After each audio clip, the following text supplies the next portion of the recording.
Luffy, pauvre père. Mais j'avoue, non, mais par contre, c'est bizarre qu'il soit pas là.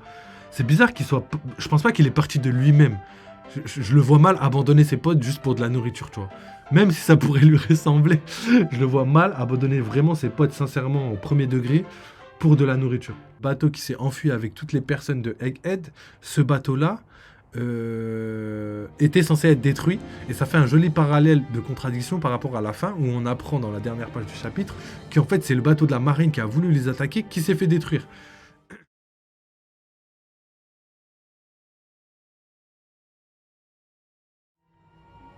Pour continuer, je me fais je me fais un sort d'encre pour le Stella. Heureusement, Lilith n'est pas tombée avec les autres. Quand Luffy, Frankie, Bonnie et elle essayaient de déplacer le Sunny, Brook est parti l'aider. On est maudit, condamné à subir plein de Buster Call. J'avoue, c'est Usopp qui dit ça alors que c'est Nami, enfin c'est plutôt Robin qui devrait se plaindre. Dépêchons-nous de fuir de cette île. Donc en gros, tout le monde s'est séparé. Les personnes qu'on ne voit pas, c'est Jinbei. Jinbei est parti faire une mission spéciale, mais on sait toujours pas c'est quoi. Brook est avec Lilith et ils sont en route justement pour rejoindre.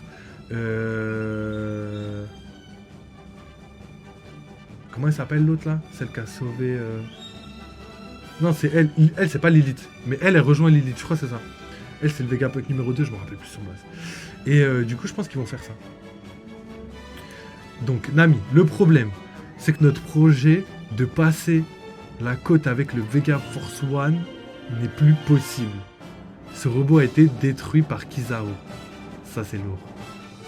Faire naviguer un bateau sur la terre ferme est un jeu d'enfant. What?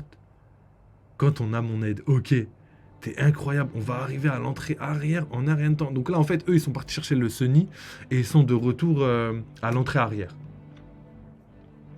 Et Lilith est avec... Mais en fait, je me rappelle plus de son blast, c'est tout. Donc continuons, on verra ça tout à l'heure. Ouais, je crois que le Sunny, il a vogué sur tout ce qui est possible de voguer. À part les îles célestes, du coup, vu que c'était pas lui, mais... frère, même là, sur la Terre, il peut se déplacer. Alors, nous pouvons planer sans problème, maintenant que les nuages de l'île sont gelés. Quelle bonne idée, tes pouvoirs sont remarquables. Wesh, elle a des pouvoirs carrément. Yo ho ho, je suis flatté d'être complimenté. Ah non, c'est le pouvoir de Brook. Donc c'est Brook qui est indispensable. Par le plus grand génie du monde.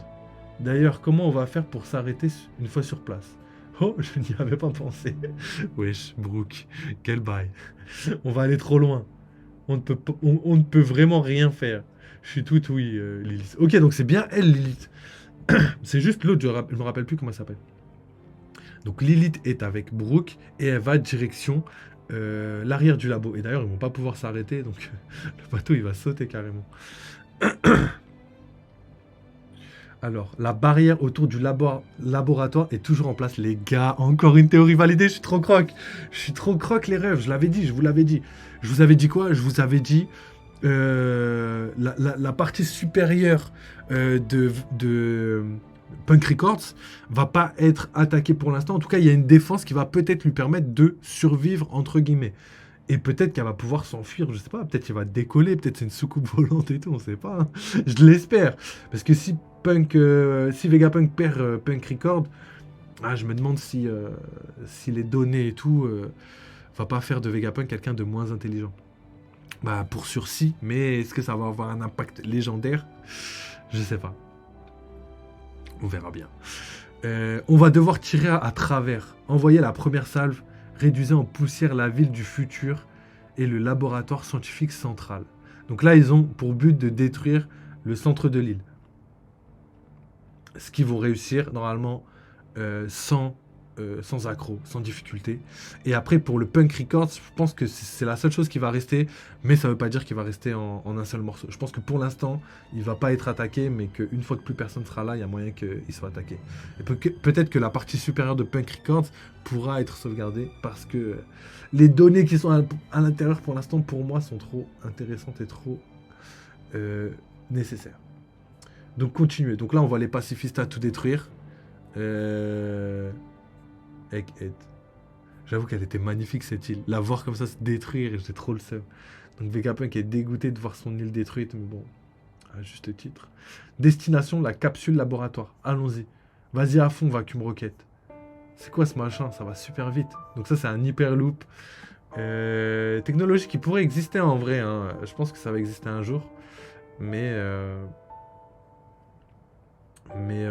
il faut les moyens, tu vois. On a la technologie, il faut juste les moyens de le mettre en œuvre maintenant. Alors, arrivé dans environ 32 secondes. Ama no Murakumo. Ok, donc l'épée de lumière de Kizaru. What? Ah oui, il a découpé le tube et en même temps... et en même temps la roquette.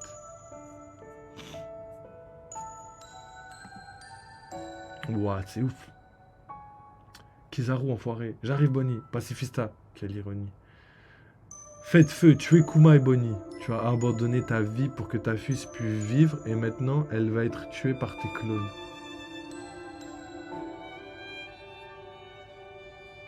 Ah ouais, Kuma il va pas la lâcher, hein. Quoi qu'il arrive, il va tout faire pour la protéger. Un destin plus que normal pour un insecte comme toi. Ta lutte était vraiment le summum de la folie.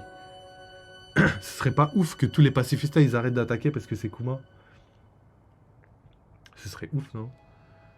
Ok, donc ils ont pas réussi à s'enfuir. Ils vont pas réussir à s'enfuir, c'est un truc de ouf. Ils arrivent pas à s'enfuir. On dirait vraiment Shabondi là par contre. On dirait vraiment Shabondi dans le sens où à chaque fois les Mugiwara ils partaient à gauche, ils partaient à droite. Vous arrêtez pas, courez, courez. Et là ils arrivent pas à s'enfuir. Et là ça me rend fou. Ça me rend fou. À chaque fois qu'ils ont une tentative de s'enfuir, ils arrivent pas. Luffy est pas là, il a disparu, on peut plus compter sur lui. Tout le monde est là en mode on fuit mais personne ne fuit réellement. Non, franchement c'est trop. Alors Bonnie, quand j'ai appris que tu étais devenue une pirate, je n'ai pu m'empêcher de m'attarder sur les pires des scénarios. Un pacifista n'hésitera pas à te tirer dessus si la marine le demande. Ils ont beau ressembler à ton père, ils ne savent pas ou ne se soucient pas que tu sois la fille de leur modèle. Et ces chapeaux de paille, je suis rempli, je peux à peine bouger. Attrapez-le, vite, c'est un empereur. What? En fait, il est là. Il est là. Mais il est... Ah ouais! Il est parti à la machine de nourriture. Parce que la nourriture, ça ne suffisait pas. Et ça, c'est la machine de nourriture. Bah tiens, c'est l'épisode exactement qui est sorti la semaine dernière. Et la machine de nourriture, elle donne de la nourriture de manière illimitée. Donc là, Luffy a repris toutes ses forces. Nous n'avons pas réussi à neutraliser le navire qui s'est échappé. On doit signaler ça à Monsieur Kizaru. Il doit savoir qu'il se dirige vers Egg. Quelqu'un d'autre est en route. Donc les gars, qui ça peut être?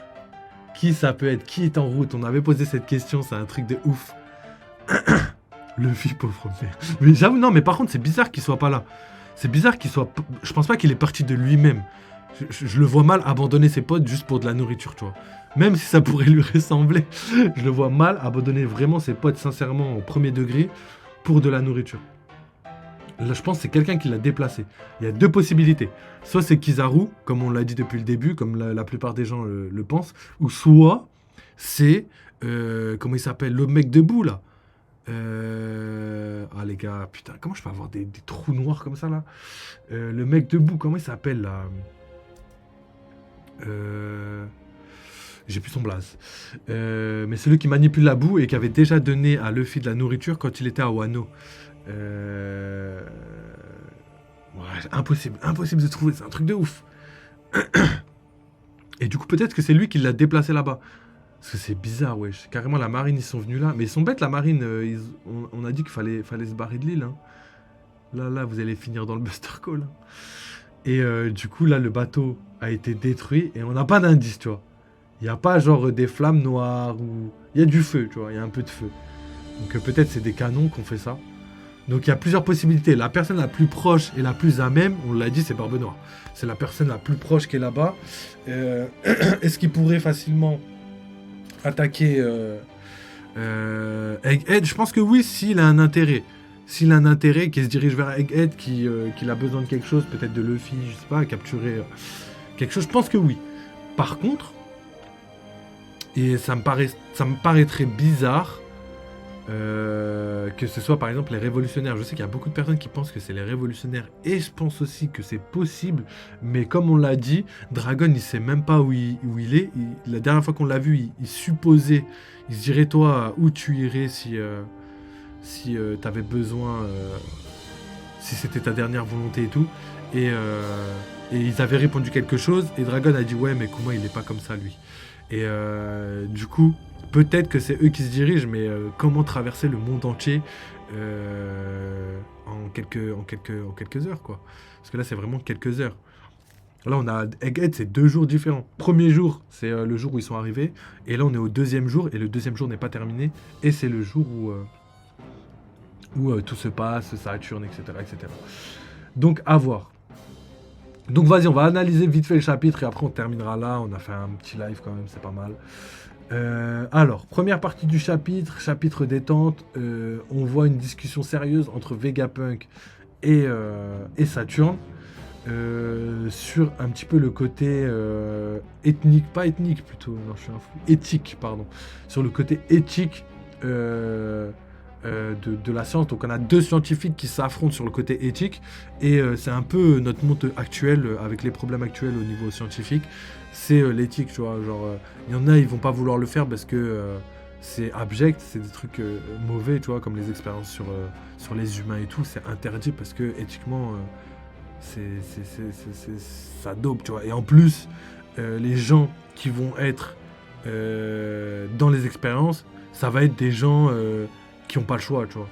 Genre des gens qui doivent se... Comme Kuma, tu vois, par exemple, qui vont se sacrifier pour d'autres personnes, ou des gens qui vont se sacrifier parce qu'ils n'ont pas d'argent, qu'ils n'ont pas de nourriture et tout, donc ils vont faire le max, ils vont donner leur vie à la science pour ça. Et ça, c'est pour ça que c'est malheureux.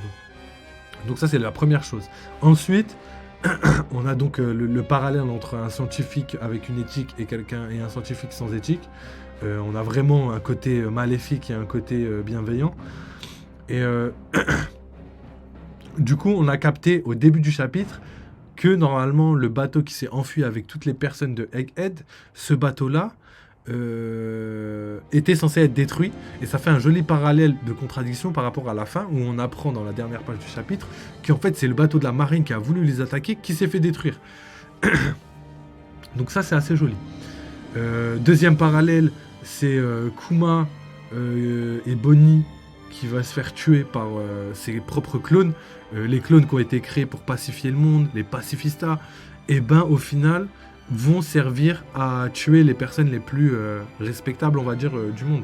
Donc un enfant et Kuma, l'homme martyr, l'homme qui a tout fait pour survivre face à ça, et enfin pour donner sa vie, pour faire survivre sa fille plutôt.